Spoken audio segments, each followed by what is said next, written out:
We had to raise money for the PAC 456, Kensington, Maryland. We had the honor of going door to door in our neighborhoods, cold calling, selling furnace filters. Pretty exciting product, practical product at least. So I would go up and down the streets. My mother shoved me out of the front door like a mother shoves a baby bird out of their nest on their first flight, cold calling door to door. And I don't know about you, but growing up in a neighborhood is usually a pretty friendly place until you start to sell something. So I went up one side of the street, down the other, no luck, no sales, starting to get a little discouraged. And that's when I came upon the Wilkes' home, Mr. Bill Wilkes, Bill and Demi Wilkes, friends of my family. They get together all the time. But to me, he was the ogre of the neighborhood. And we all had an ogre in our neighborhood. And it's because we played baseball next to the dead end. The dead end was next to his property. So third base was on his property, and he didn't like that. We never had to worry about what inning we were in. We just kept track of runs. Whoever had the most runs when Mr. Wilkes came home from work won the game because we scattered. So to shorten the story, basically, Mr. Wilkes told me about referrals. And he says, Bill, when you're done here, go across the street to D'Angelo's and tell them I bought two and ask them how many they want and just keep repeating the process. I actually ended up winning the contest because of that. I won a brand new royal blue 10-speed Schwinn bicycle, which was the king of the bikes way back then. That was my first training into referrals and my first business mentor. I ended up working for him as a sales assistant in high school and college. And I guess the rest is history in terms of referrals.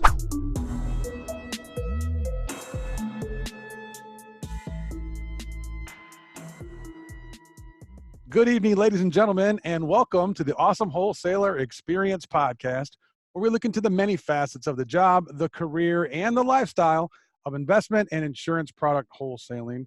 I'm your host, the creator of the Awesome Wholesaler Experience, and yours truly, Awesome Mike. Hey, everyone. Welcome to the show. Thanks for tuning in. I have yet another terrific, super special guest on the show. Let me jump right in and introduce you to him. He is none other than Mr. Bill Cates. That's with a C, not with a G, I'm told. Is that right, Bill? That's right. Unfortunately, I missed it by one letter. There you go.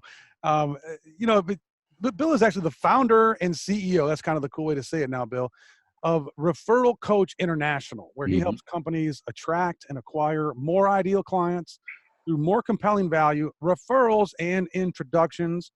Now, since 1988, that's got to be a typo, Bill. Sorry about that.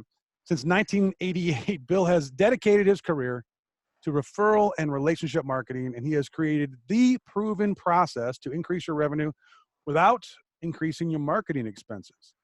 Now, prior to his venture into this field, Bill actually owned and operated a book publishing company, which he sold, and then he joined the NSA, National Speakers Association, around 1990, 20 years ago. And since then, he has become a certified professional speaker for them, but more importantly, and probably more impressive, way back in 2010, he was awarded the Council of Peers Award for Excellence designation, which is not an easy thing to do. And he was inducted into the NSA Hall of Fame in 2010. Congratulations on that, Bill. Thank you. Bill's also the best-selling author of 5 books, including Unlimited Referrals, Get More Referrals Now, Don't Keep Me a Secret, Beyond Referrals. And I can't wait for his new book to hit the shelves, Radical Relevance. So that's going to be out very soon, actually, Bill. Yep. And ladies and gentlemen, if you'd like a copy of that, direct message me. I'll see if I can't get Bill to sign one, and I'll send it out to you on my cost. Appreciate you tuning in for that. But I have to tell you, Bill, more impressive, especially to myself and a lot of these call them next generation kids. Stop, please stop. Yeah, more impressive though is this, and seriously, the 53 articles that Bill has written on LinkedIn. And then his highest achievement thus in his career thus far are the 267, and I know because I counted them, content-rich videos that span 12 years of work on his YouTube channel. Yes, that's right. Bill has a YouTube channel, ladies and gentlemen. He's had it for 12 years. It's called The Referral Coach. Bill, it's an incredible body of work. I thoroughly appreciate you for it. Like I mentioned before in the pre-show, I've got these bags under my eyes because I was staying up for the last week digging into your work. You know more about me than I know about me, I think.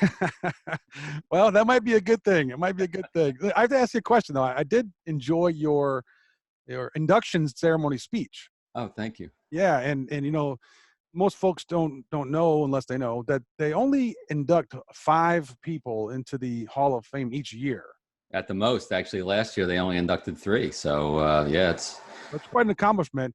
I noticed in the year that you were inducted, you had a couple of colorful people. So I have to ask you, did you have to follow Captain Charlie Plum? I did. Charlie Plum was inducted the same year I was. I got to meet him a little bit, the day before and the day of, and he's a great guy. He's got a great story, obviously.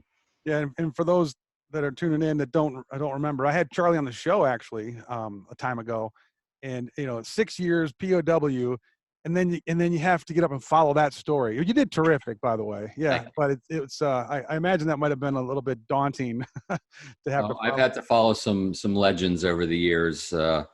I was once the backup speaker for George W.H. Bush. 41? Wow. Yeah, if he didn't show up, they would get me. So, oh my goodness. I could imagine the room. It's like, ladies and gentlemen, President Bush couldn't make today, so instead we have Bill Cates, and then mass exited to the doors. I'm sure. Oh wow. Yeah. Luckily, he showed up and did a great job. Yeah, that's cool. Well, congratulations on that too, because you imagine the promoter for the conference had to have quite a bit of faith in you to be able to do that. Yeah, and I'll tell you, ladies and gentlemen, you will not be disappointed. Whether it's a 2-minute video that Bill put out or a 1-hour interview that he has been on, I thoroughly enjoyed learning about his MO or his stance and his colorful career. So let's jump into it, Bill. Sure. I want you to tell us this great story, please, about how you started out. And I'll kind of remind you. Yeah. But the setting was, here's a 9-year-old Billy Cates, the Cub Scout. Yeah. Can you tell us about your first mentor and sales trainer, Mr. Wilkes, the neighborhood ogre? Yeah, sure. So we had to raise money for the PAC 456, Kensington, Maryland. And so we had the honor of going door to door in our neighborhoods, cold calling, selling furnace filters, pretty exciting product, practical product at least. And so I would go up and down the streets. My mother shoved me out of the front door like a mother shoves a baby bird out of their nest on their first flight, right? Cold calling door to door. And I don't know about you, but growing up in a neighborhood is usually a pretty friendly place until you start to sell something. And so I went up one side of the street, down the other, no luck, no sales, starting to get a little discouraged. And that's when I came upon the Wilkes' home, Mr. Bill Wilkes, Bill and Demi Wilkes, friends of my family. They get together all the time. But to me, he was the ogre of the neighborhood. And we all had an ogre in our neighborhood. And it was because we played baseball next to the dead end. The dead end was next to his property. And so third base was on his property, and he didn't like that. And we never had to worry about what inning we were in. We just kept track of runs. Whoever had the most runs when Mr. Wilkes came home from work won the game because we scattered. So to shorten the story, basically, Mr. Wilkes told me about referrals. And he says, Bill, when you're done here, go across the street to D'Angelo's and tell them I bought two and ask them how many they want and just keep repeating the process. And so I actually ended up winning the contest because of that. I won a brand new royal blue 10-speed Schwinn bicycle, which was the king of the bikes way back then. And that was my first training into referrals and my first business mentor. I ended up working for him and as a sales assistant in high school and college. I guess the rest is history in terms of referrals. It's all his fault. It's all his fault. It is his fault. He planted that seed way back when. Now, as I was learning about that story, it sounds like a referral is a very interesting thing. And I think it means different things to different people. It does. Some people might say that what he did was offered you some social proof as opposed to a referral. And I don't want to get too deep into it too fast, but I want to talk about, what is a referral versus an introduction? Sure. Well, what makes a referral work is borrowed trust, right? We borrow the trust in one relationship long enough to earn our own trust in a new relationship. And, the stronger the referral, the stronger the trust between the parties, the more that borrowed trust carries us. But eventually we have to earn our own trust in all of that. So I do make a distinction between a referral and an introduction. And these days we really need to emphasize the power of the introduction because it's just so darn hard to reach people. The referral, sometimes called a referred lead, call George, use my name, right? Well, George doesn't pick up his phone anymore. We leave a message. George's wondering why his friend gave his name out to us. And it just doesn't work like it used to. So my advice to a wholesaler, a financial advisor, a real estate agent, anybody in business really, is when you're talking with clients, when you're talking with prospects, when you're talking with centers of influence, use the word introduction, because introduction means connection, be it an in-person introduction, an email handshake, I like to call it, whatever it may be. Get introduced. That person knows who you are. They've heard good things about you. And that'll usually be enough to get them to respond positively and get the process started. Yeah, that's quite a difference. Tell them I called, and in fact, I remember one story that you were a single guy, so you got a referral. Man, you really Sandy. have done your work. I have to say, this is amazing. It quickly turned into a cold call, you said. So can you tell us maybe and frame it as to help us to avoid the mistake of assuming that a referral is actually an introduction? Yeah. So way back when I was, I'm engaged now. I'm not married at the moment, but I'm engaged. And when I was out and about prospecting, going to a bar, a singles event, a nightclub, whatever, it's like cold calling for dates. I was never particularly good at that. I'm a confident guy, but not in that sort of situation. And so I had a friend of mine, Al Lowry, and his wife, Arabella. They had their eyes and ears open for me all the time. I called Al a center of influence in this area. And in fact, I joked, I told Al that I'd pay him a big commission if he found somebody for me. So I don't know, it was a Saturday. I was at home, and he had just gotten back from a party. He's a very excitable guy. He says, "Bill, I got a hot referral for you." And I said, "Give it to me." He says, "Well, her name is Sandy. She's bright. She's intelligent. She's successful. She's in sales just like you. And she's waiting for your call. You want to know why?" And I go, "No, Al, tell me why." "Because I pre-sold her on you, just like you told me how." Right? So I got this, I thought, pre-sold prospect waiting for my call. So I think on Monday, I waited a little while. I didn't call her on Saturday night. I called her up. I said, "Sandy's Bill Cates. Al Lowry said it'd be okay to give you a call." And her response was, "Who?" "Well, I think you met Al at a party Saturday night. Your name came up in the conversation. My name came up. I don't know about your name, Al." "Well, Sandy, I guess this referral has just become a cold call." "Yeah, I guess it has." Oh no! Right. So send her a brochure. Exactly. The joke when I give speeches and stuff is, can I send you a brochure with some testimonials? Never got the date and never made the sale. Her loss. That's all I can say. Yeah, true that. Sorry about your luck, Sandy. Yep. That actually brings up a very good point, though, is sometimes we can feel like we've accomplished the task's goal. Like we've been successful just by getting the referral.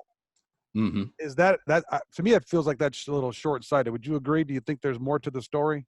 Well, it is. And in fact, that's the topic of my last book, Beyond Referrals, is the referral is an advantage. It's a starting point. It's a place to get started, right? People would prefer to meet you through a recommendation from someone else they already trust, but it's not the end game, right? The end game is the new client. So you have to convert the referral into an actual introduction, a connection.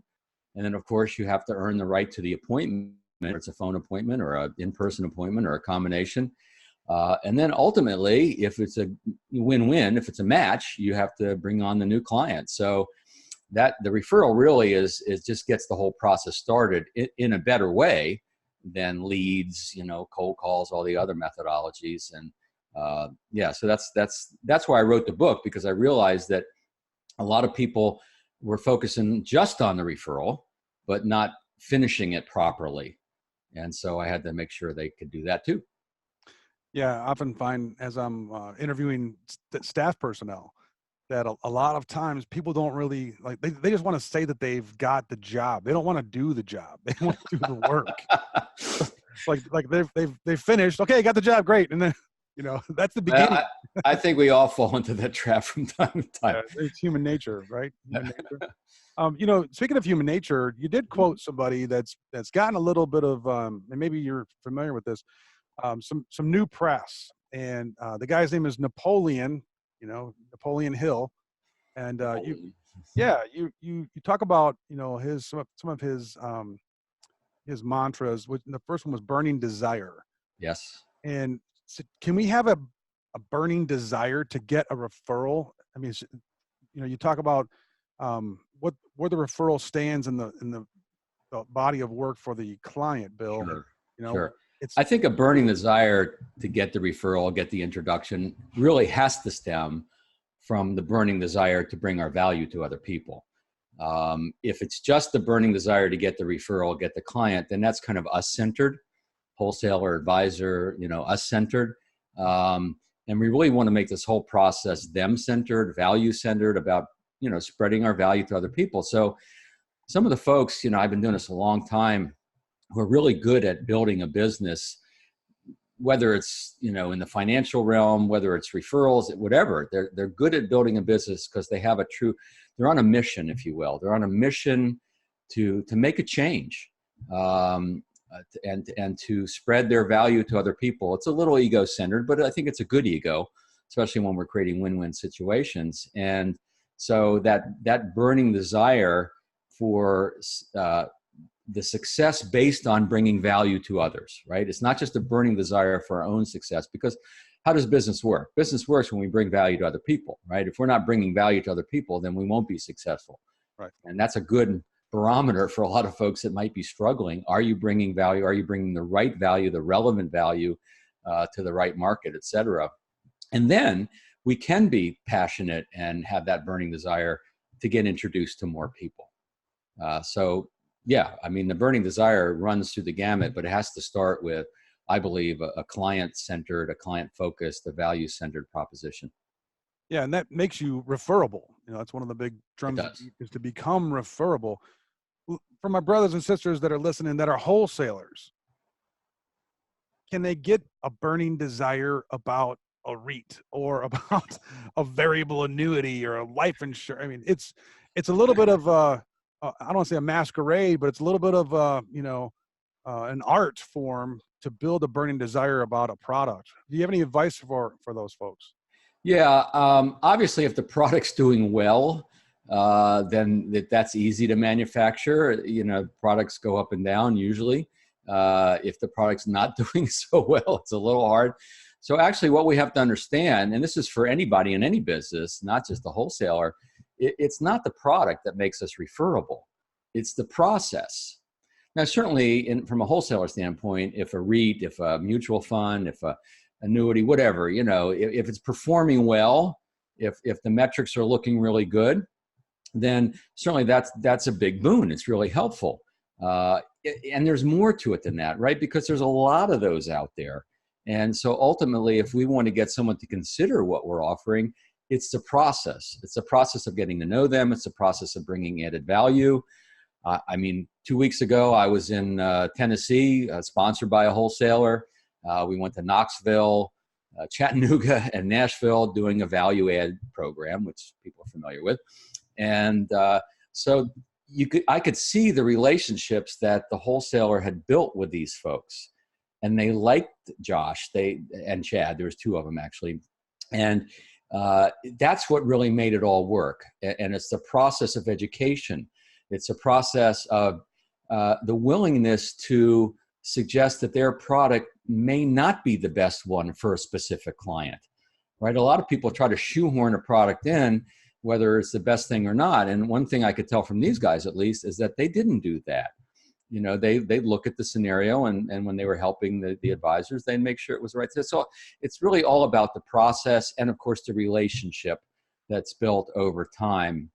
And, the wholesalers that tend to do the best are the ones that stick around in their territory for a long period of time because they have a chance to really build those relationships. Yeah, that's well said. Now, the process is a very interesting thing. In fact, the process of asking for a referral, and I think it's very rare when they actually get asked for. I mean, a lot of people don't ask for referrals, frankly. Oh, yeah.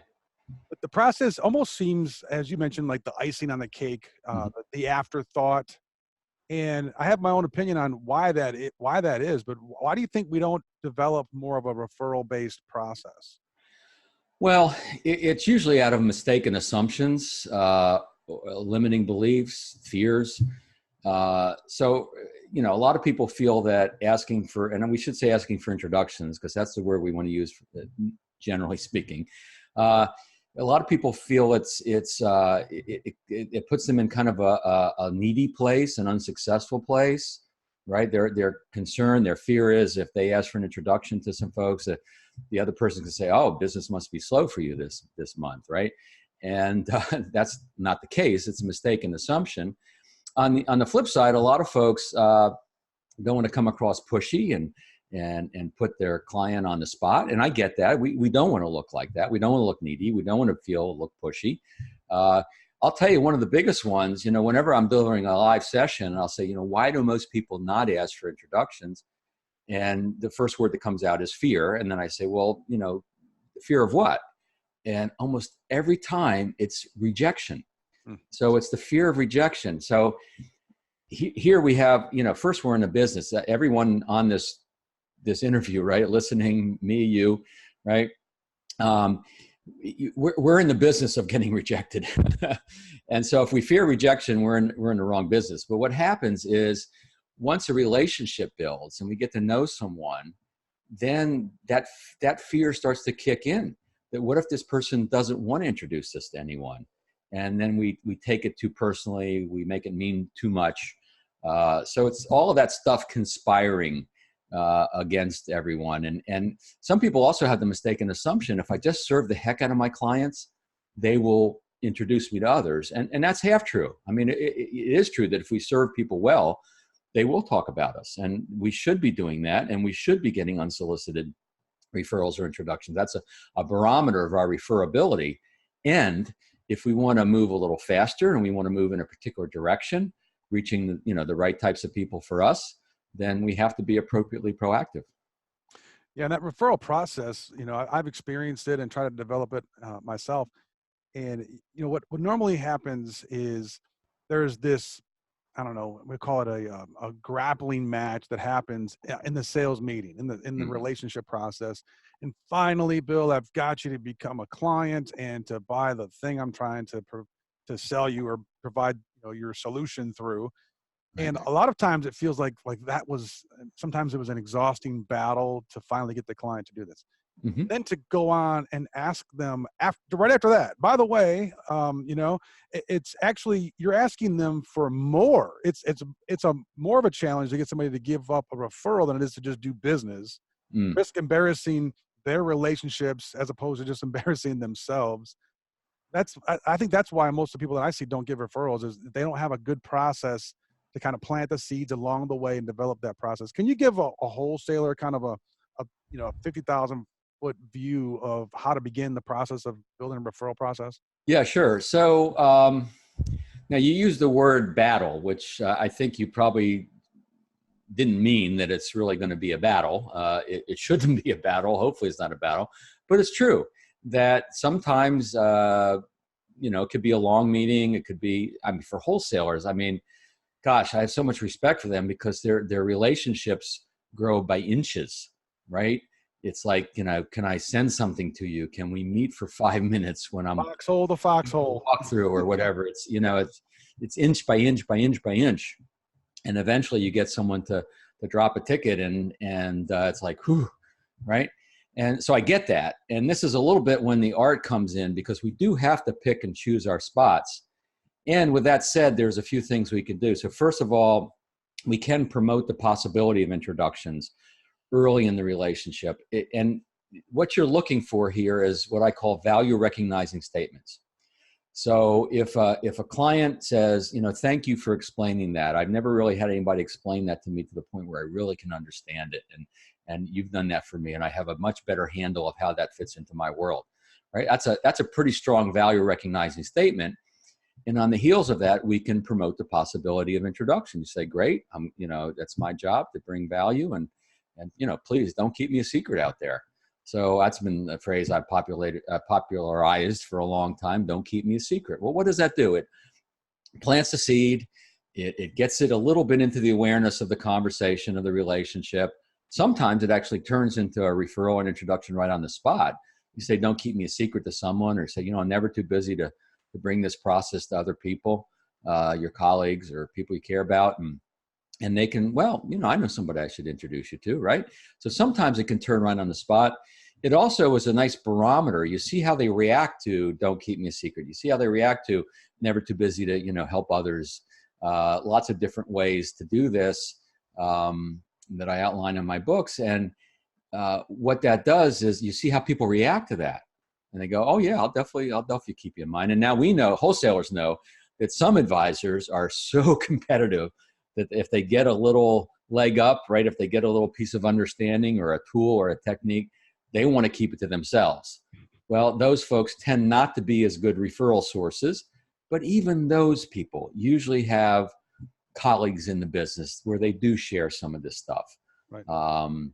And they do help each other. So we entered into the relationship slowly over time. And then ultimately we get to that point where if someone makes a buying decision, right, whether it's to drop a ticket, whether it's to do a financial plan, buy an insurance product, list their house, whatever the buying decision is, that often is a good time to bring this up, especially if you've planted the seed before and seen their reaction, because they are making a positive step. It's an emotional step at the base of every decision. And I know analyticals have trouble with this, but at the base of every decision, the core is emotion. And you can ask me a question about that later, and I'll tell you why I know that. But when they make that emotional decision, that's not a bad time to leverage that and say, well, you've made an important decision, or I'm glad you see the value. Acknowledge that and say, I was hoping we could just put a little thought to a few folks you think should be aware of this, aware of the value that I bring. I've got a couple ideas. Can I run it by you? And it's really a pretty simple, conversational, easy thing to do. And you may wait, right? If it's an exhausting process, then okay, you wait a little bit and take them to lunch to say thank you, and then do it over lunch. Yeah, and I like the way you talk about building that process in place. And one of the things you mentioned, and it put me to where I felt like it was a little bit of a dichotomy. One is that you want to receive unsolicited referrals. Mm-hmm. That lets you know how referable you are. And on the other hand, we're building this referral process. Mm-hmm. So is that one and the same? Or are they synergistic, or is it kind of like a step one, step two of building? Oh, they're very synergistic. So for instance, to become referable, to get unsolicited referrals or introductions, we have to create engaged clients. And I don't care whether you're a wholesale and your client is financial advisors or insurance agents, or whatever your role is in this world, you have to create this sense of engagement.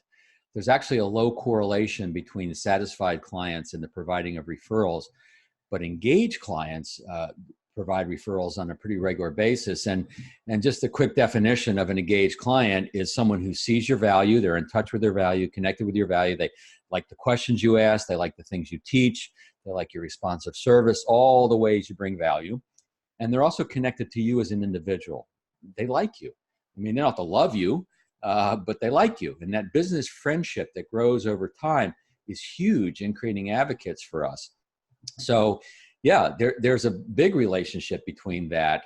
And the more the client engagement, then the more unsolicited introductions, referrals we'll get. And then the more we have people who are willing to have this conversation. Let me give you a specific example. Rod Gibbings is a financial advisor in north of Vancouver, Canada, Kelowna. And I was coaching him. I had the first 3 weeks, I had him just have this value discussion, which is part of our strategy, and just to check in, how are we doing, right? Anything we could do better, what's working? And he said, just in doing that, he realized that he was sitting on a treasure chest of goodwill, that there are people out there willing to recommend him, introduce him. They just weren't sure how, they weren't sure what to say, who he was trying to meet. And just by checking in, he realized that he was sitting on a gold mine of opportunity. So yeah, they definitely talk to each other without question. I was coaching another guy once, this was years ago. He says, Bill, I just got to ask you something. I will never ask for referrals. I will never do it. Can you still help me? And I said, yeah, I believe I can. And we're going to help you do everything you can to get unsolicited introductions and build a reputation in a target market, in a niche market. And you may never have to ask, and you'll still see some good results. Yeah, that's very wise. Yet it's interesting as well. It's kind of like a blend of Gandhi and Clint and curly, actually, to quote somebody that I revere quite a bit. I know who that is. You guys' first name being Justin? I'm sure you do. Yeah. You talk about having a referral mindset Hmm. as well. And before we open that up too much, though, the referral mindset is important because the initial interview, the initial introduction, Hmm. is actually a two-way interview. And Yes. you recommend that wholesalers, financial advisors, that they determine whether this should be a client or it's someone that they call on based on their referability, or should we only be counting on a smaller percentage of our client base to be the one that provides referrals to us?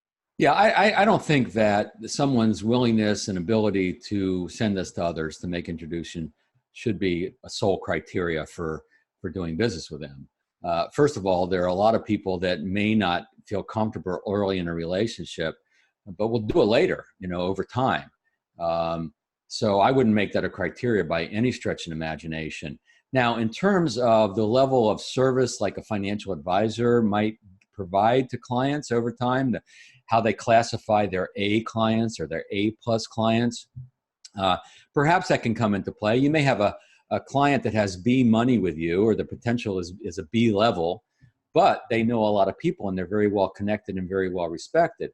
Well, you might want to give them that A level of service because of that. So it should be considered, but I mean, there are so many people that we can serve and see our value, and we make money from that, which is the way it works, and they serve their clients through the work we do, and they may never introduce us to anyone, and that's perfectly fine. Yeah, and I love the quote and the number 84. You mentioned 84% of clients actually want to meet through an introduction or through Yeah, referral. Through that's an right. There's a study done by Schwab that showed that, and 16% through other methodologies. And here we have in this industry, everyone's focusing on the 16%, the social media, all that stuff. But the way of the world is meeting people through other people, right? The introduction is the warm way we get into their lives. And for most businesses, especially businesses like ours that are consultative, process oriented, we're building clients, not just customers. How would they prefer to meet us? Well, through a recommendation from someone else. So that's why it's not the icing on the cake, it is the cake. Yeah, I love that. And you mentioned a four-step process. Are you still a fan of four steps, or is there something that's kind of evolved from there, or maybe even is there a shortcut? Can we jump the line? Yeah, we can jump the line based on the relationship. So, for instance, I teach a four-step process, right? What we call it the VIPS method. We think of the referrals, the introductions we get as the VIPs of our business, and it's a value discussion treated with importance. That's the I, permission to brainstorm and suggest names and categories. So we do have a very specific process in place. And with that said, if you have a great relationship with someone, of course you can jump the line. Of course you can say, Mike, I know you know Laura Smith. I've been trying to meet her. I know I can bring a lot of value to her. How do you feel about introducing me to her? Right? As long as I know we have a great relationship, and maybe you gave me an unsolicited introduction down the road, or in the past, yeah, we can jump the line based on the relationship. Most people don't feel comfortable with that, so we give them a process, and then as they internalize the process and it becomes more and more second nature, then they can use their intuition, their instinct to know whether they should do all four steps or just do a couple of steps.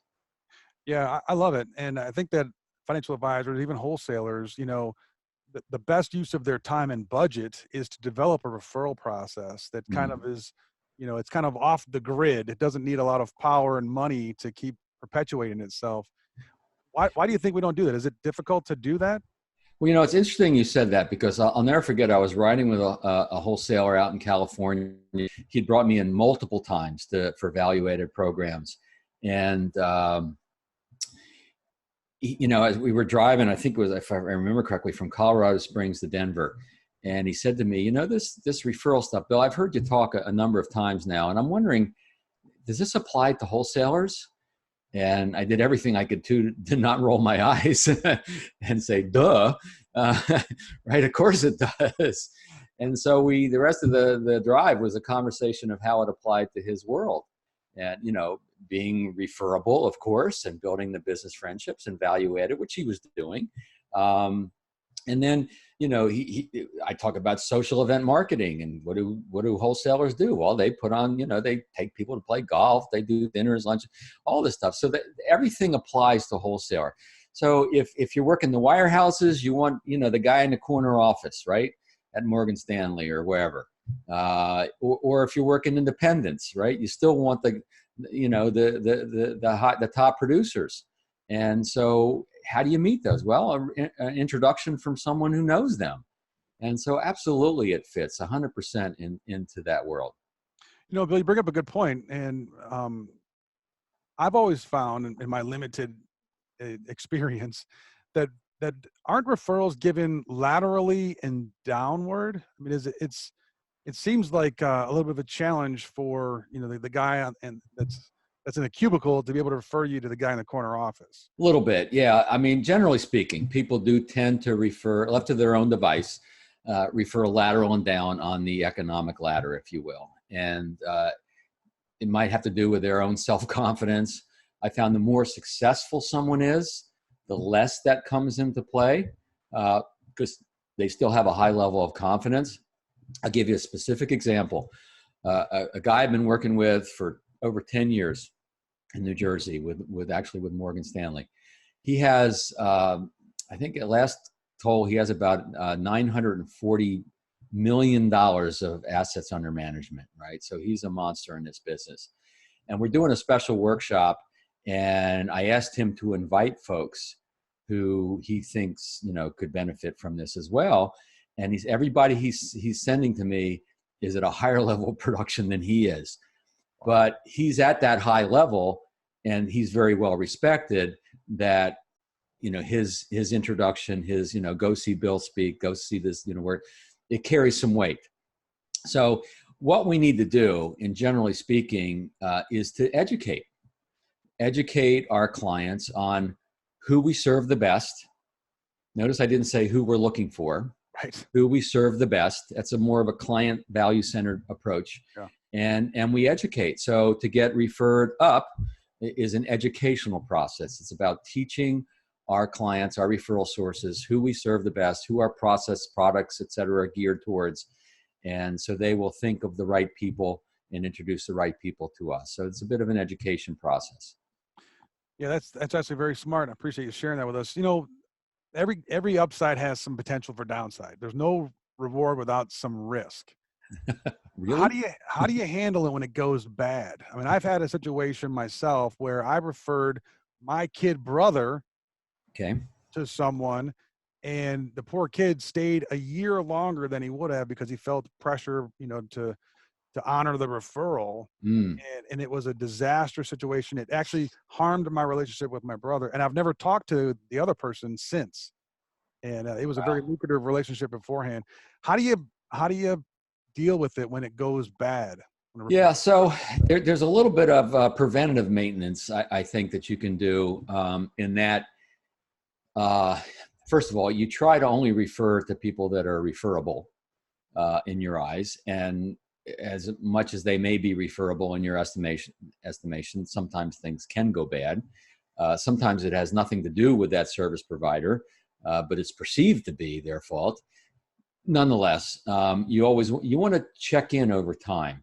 So with your brother, you want to just say, hey, how's it going with so-and-so? And once a quarter or whatever, especially someone who means so much to you, like your brother. And then if you get some warning signs that maybe they're not happy, we'll say, look, you can move. Please don't feel obligated to stay with so-and-so because of me.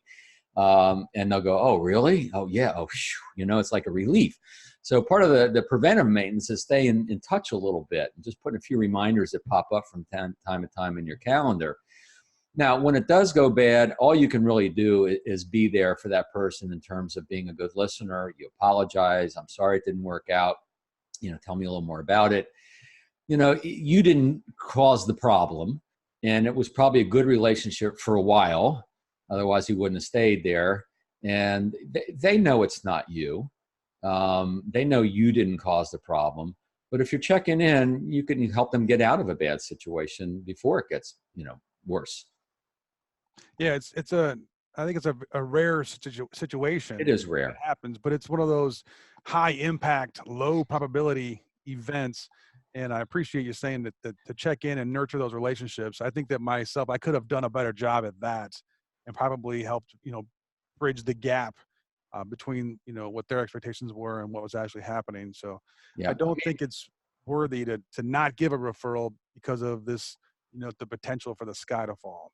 Well, yeah. And I mean, some clients won't refer a friend or a family member to a financial advisor because what if they lose money in the market, right? It'll reflect poorly on them. Well, that's not really true. It's a mistaken assumption, but that's out there. Here's one thing I know for sure. A relationship that's had a problem that's been handled well is a stronger relationship than one that's never had a problem. And so that's why we teach this value discussion, this check-in, to make sure that things are okay. We're ferreting out little unexpressed complaints that can fester and hurt a relationship down the road. So we're actually looking for the problems. We're looking for the unhappiness. We're not afraid of it. And by doing that, we come from a place of high integrity and accountability, and people see that and they appreciate that. And when the big problems do hit, they know we're there for them, that we're not going to run and hide. So, like in a volatile market or a bear market, some folks tend to, hide under their desk. No, that's the time to reach out even more. And clients know that we don't control the market and we can adjust their portfolio over time if need be. But we just got to be there for them. Yeah, I think it's some of that limiting belief that you talk about and limiting mistakes that you're just worried about that, one little chink in the armor, and that can be the cause of a big missed opportunity. Well, think about it this way. If someone, voluntarily, gives you an introduction, unsolicited introduction. Hey, talk to my friend George. I've said great things. He's waiting to hear from you. You'll probably move his business to you. Right. Right. Would you take that? Of course you would take that. So, how's that any different than being a little bit proactive, appropriately proactive, to create more of that opportunity? It's really the same thing. Yeah, love it, love it. Hey, let's shift gears here for a second, and Sure. I want to get your input on this. This is a big problem, a big challenge with wholesalers. Financial advisors, not so much, but wholesalers have a difficult time answering this simple question: what do you do? What do you do? Yes, I hawk mutual funds. Well, I'll tell you, I have a colorful story, and I was asked this one time, and it's a very colorful story.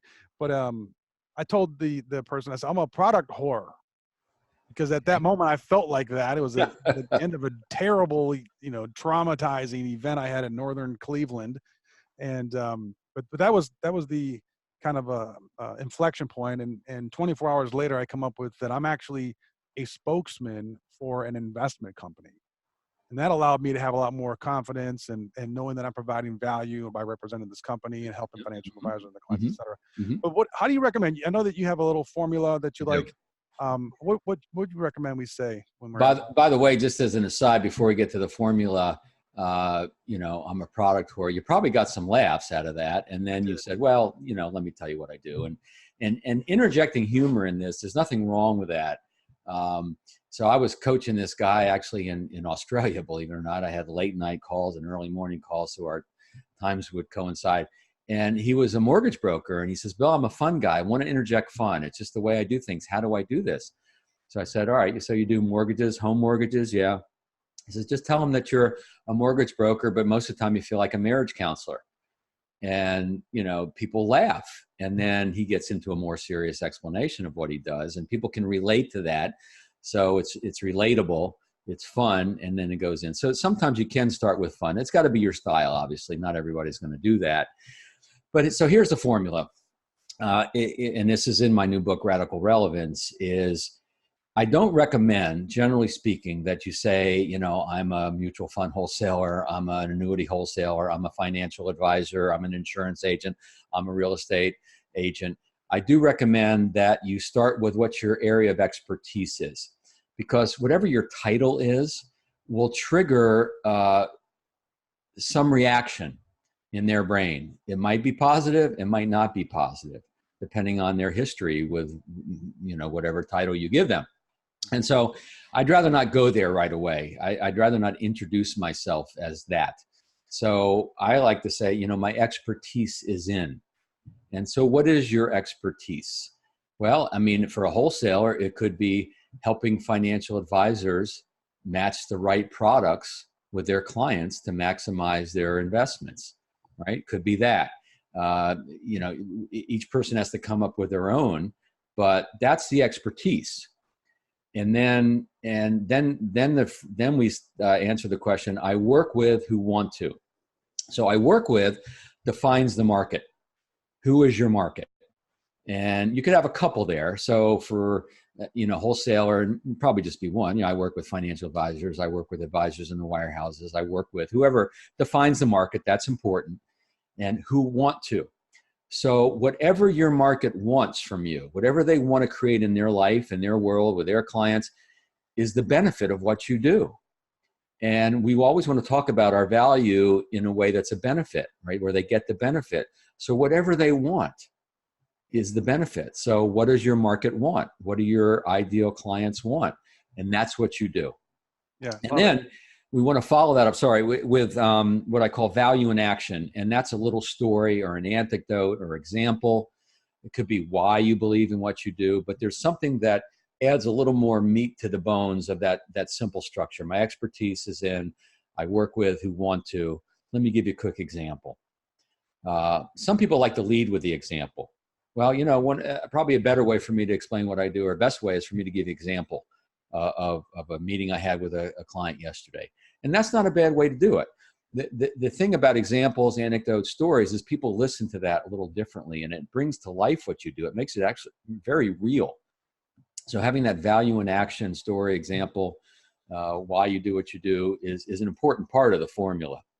Yeah, the why you do what you do, I found to be extremely intriguing and powerful. Mm-hmm. And can you kind of explain what you mean by like the why you're doing what you do? Yeah, there's different whys. Simon Sinek is talking about why these days, and I've been talking about the client-focused why for 24, 25 years now. It's a little different. It's not necessarily the why we get up in the morning. It could be, but it's the why of our business. Why we believe in the value that we bring. What's happened, either before we got into this business, early in this business, somewhere along the line. So for instance, and every listener, to your program here, got into the business because they can make good money, maybe have some flexibility over their schedule, right? They like dealing with finance or whatever, they represent. Well, that's their centered why. But somewhere along the line, they realized they really help people. Something happened, right? Some aha from a client made you have an aha. Well, that's what I mean by that client. Why you believe in the value, and why this is important is because this humanizes us. And remember, we talked about engaged clients provide referrals. Well, we connect on value, but we connect on who we are, and that why, that being on a mission, why we believe in what we do, what drives us every day, a lot of different ways to express this, connects us on that human level. And people want to get a sense of us. People do business with people they like and trust, right? All things being equal, people do business with people they like and trust. All things not being equal, people still do business with people they like and trust. So they could pick a mutual fund that's performing a little bit better this year than what ours is doing, or an annuity that has a better payout or whatever. If they like us, trust us, and we've been with them, and we will be with them in the future, and it's still good for the client, they will continue to do business with us. Bill, you asked me to ask you later in the show, which we're coming up to the later part, about the base of that emotional decision. Is that what you're talking about there? Oh yeah, it's a big part of it. So, all right. So Antonio Damasio is a well-known neuroscientist, and he's done these studies, and he's discovered he studied subjects who the part of their brain that felt emotion was broken, was damaged, and they actually literally couldn't feel emotion. And these people who could not feel emotion could not make decisions. They couldn't decide if they were going to have wheat flakes or corn flakes for breakfast, right? They worked from habit. They worked from checklists, guidance from help, depending how bad it was. And so we know that at the core of every decision, right, even if we give someone statistics that make sense, your payout will be this, your rate of return will be this, that's, a logical thing, but it elicits an emotional response. And then they make the decision. They have to trust their decision, and trust is an emotional response. So we know that that's at the core of every decision. So when we talk about our value, we have to talk in terms of eliciting that emotional response. Now, the good news is that what we're talking about has to do with money, and there's always emotion around money.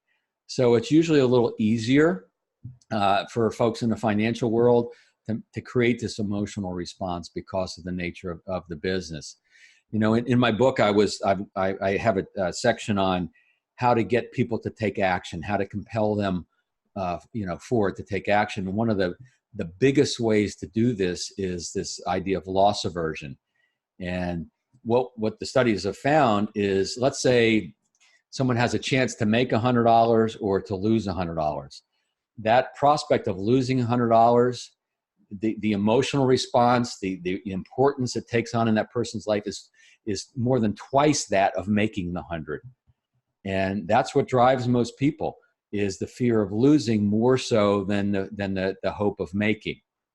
Now, there are exceptions to that, obviously, but that's an important thing to understand that's going on in there. And it's all emotion. I mean, emotion drives the market. Everybody knows that. Yeah, some of the work that I do with communication skills with wholesalers is to identify the 5, I call them emotional language indicators, Bill: love, pride, fear, greed, and guilt. Mm. And if your emotion is not the same as your clients or your victims' emotion, sometimes it's difficult to communicate. If I'm telling you about how many stars this fund has and how great the manager is, and you're not a pride-based guy, you're a fear-based guy, you want to know, well, how did it perform in the last recession? Right. What's the downside? We're not going to be able to connect. So that emotional base is primal, and it is very sophisticated. It's not as much as just trying to hit their hot button. Yeah. So what I would say is that when you're with someone one-on-one, then you want to ask questions that'll help you figure that out. Now, if you're standing in front of a group, you're doing a seminar, a session of some sort that I get to participate in quite a bit. You want to cover both, right? You just don't want to talk about how long the fund's been in existence and the new money manager that's running the fund or all of that. I'm not saying you don't talk about that, but you have to talk to both sides, because if you don't, then you're going to miss probably half or more of the people in the room. Yeah, it's true. And then that fear, if you have to only pick one, if you only have 10 seconds, the fear and how you alleviate the downside, it seems to be the winner. Oh, yeah. I want to ask you a little bit more about your book and talk about what the goal is for your book that's coming out. You've written several books over the years. What makes this book about being relevant and radically relevant? Love the title. What makes it kind of a different or relevant today? Yeah, so I'll just real quick, the path of my own journey and my own business is, when I first got started in this so many years ago, most firms and individuals hired me to help them be more proactive for introductions, referrals. Back then it was referrals, and without being pushy, without being needy, et cetera. But I found that a lot of folks weren't as referable as they needed to be. And they would use my methodologies, but have no success. And I said, all right, let's talk about your relationship. People would call me and say, my clients love me, but I'm not getting unsolicited referrals like you said I should. Well, let's talk about that my clients love me thing, because maybe it's not quite the same, right? So then when I started focusing on that, the whole client engagement, which is true for wholesalers, advisors, anybody in business. And then, of course, do not call regulations come, and all the different ways that people are just so hard to reach people these days. That's where the introduction became more and more important. And so if we're not relevant to someone, if our message is not relevant, be it in an email, a voicemail, in front of a group, whatever, however we're delivering that message on our website, if the message isn't relevant to them, they will just ignore it. They will just pass it by, right?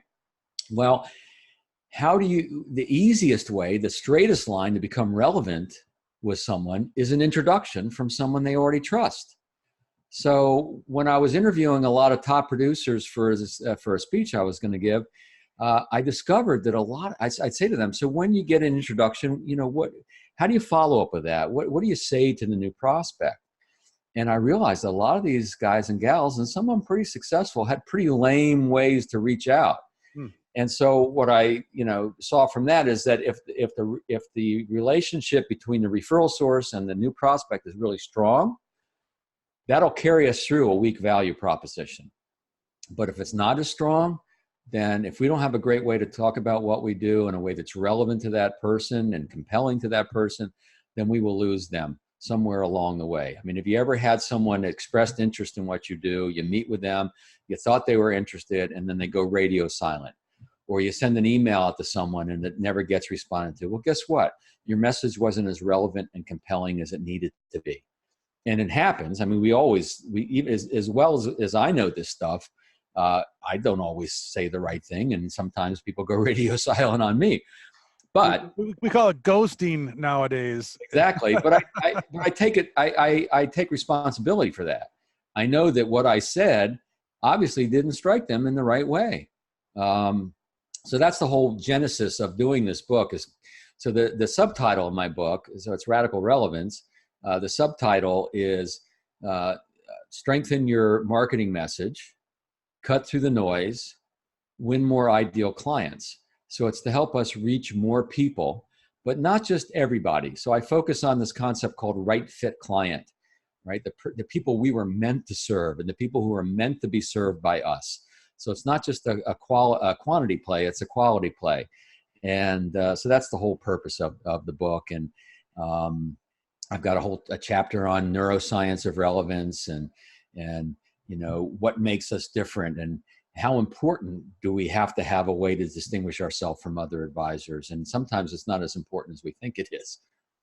Yeah, it's actually well said. It's very well said. One more question about the business, and then we'll kind of round third base here. Appreciate your time today.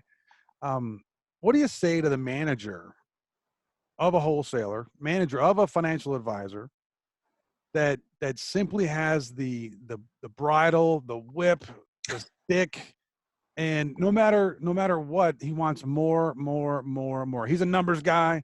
If your average meeting count is 15 meetings per week and your production is X, think about if you did 17 meetings a week, and then if you did 19 meetings a week. So the concept of an ideal client is simply one that drops a ticket as opposed to the real value of an ideal client.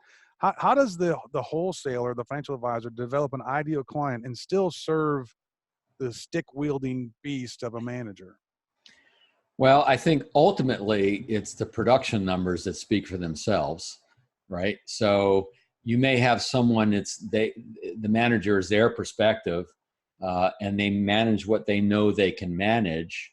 And everybody comes from their perspective of what they know and what maybe worked for them. So obviously, if we're producing the numbers that we need to produce in terms of assets brought into a fund, or annuities, that the size of annuities versus quantity of annuities, right?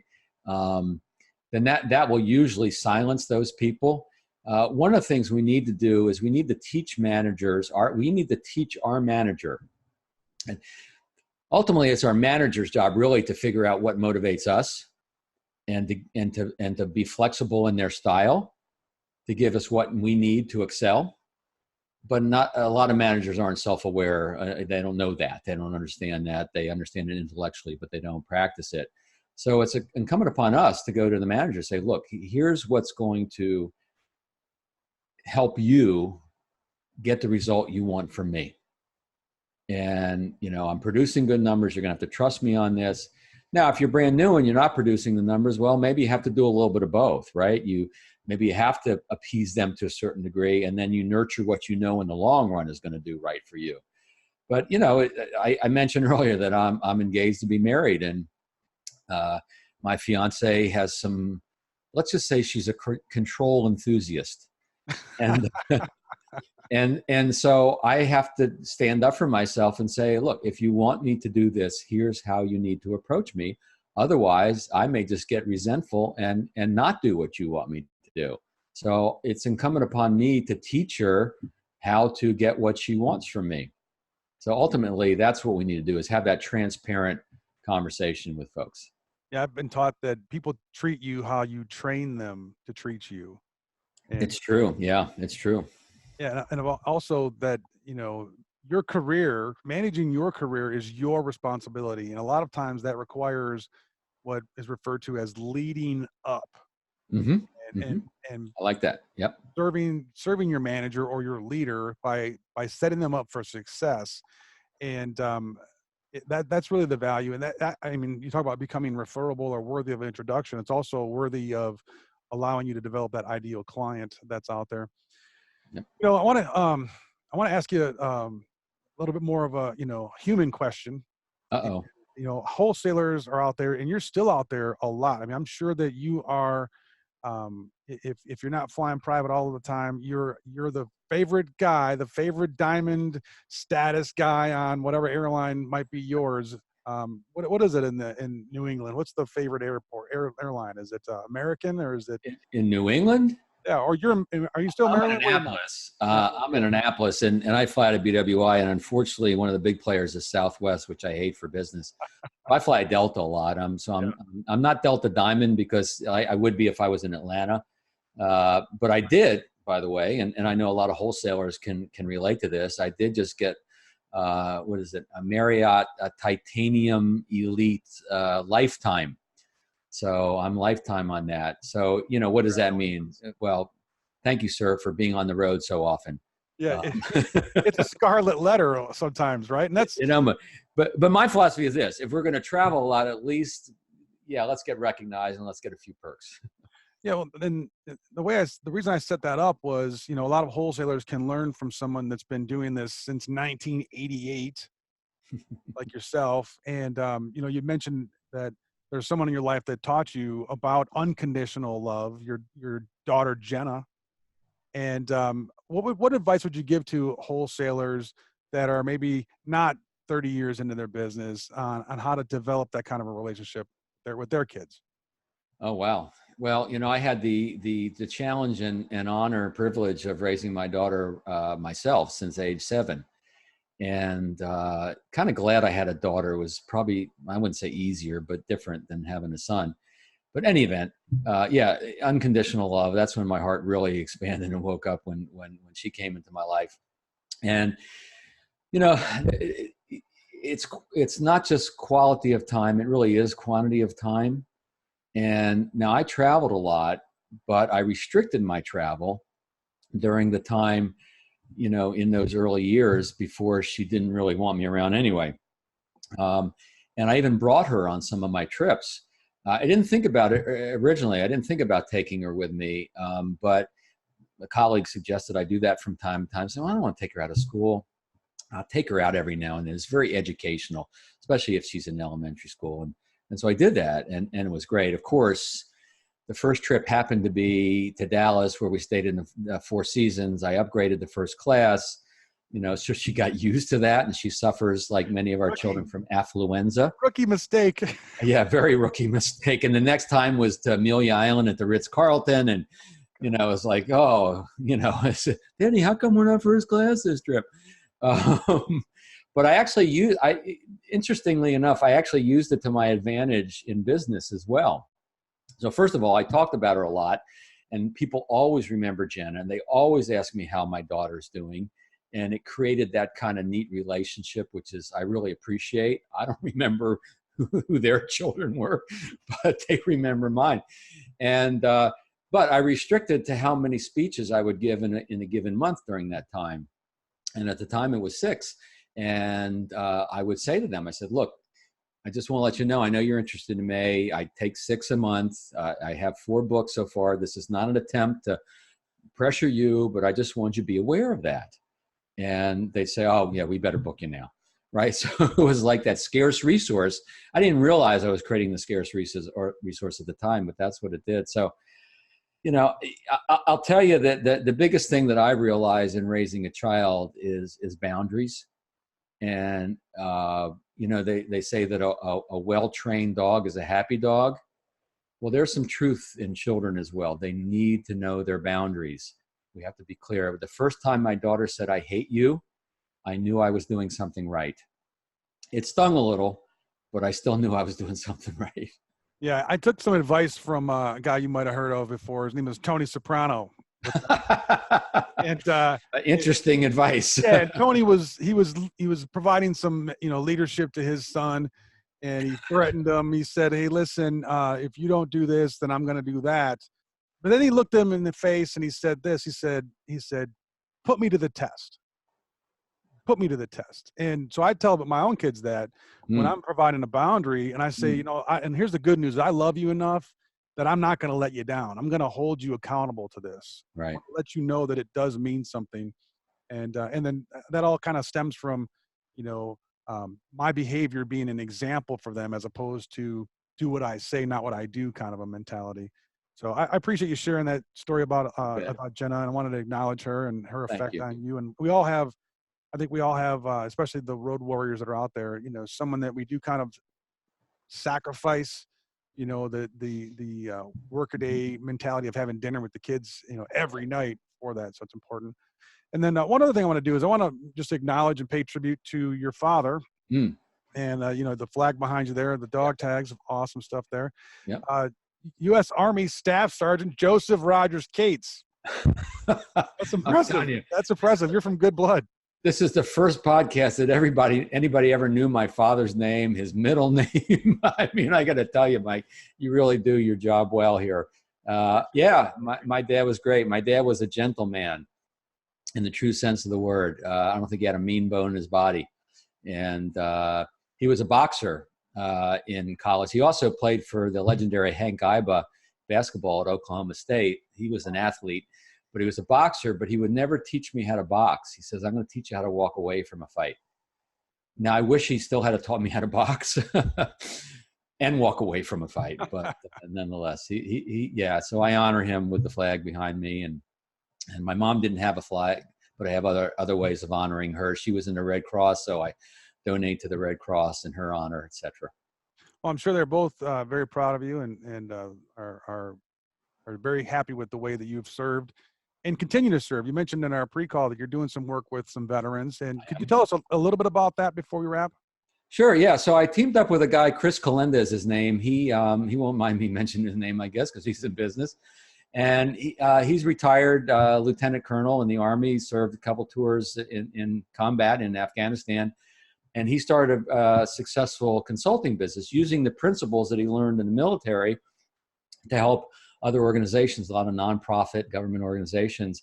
And his mission now, in addition to that, is to help other veterans as they retire start their own consulting business, because they bring so much wealth of knowledge and ideas and perspectives and they're looking usually for the next thing to do. He's helping them, take on his consulting model and learn how to develop it. And so I'm kind of their chief marketing salesperson. I've worked with several about to retire colonels, a rear admiral who's about to retire, helping them get set up in their own business. And God, these guys, so far it's been all men, but they're so sharp and they're so savvy.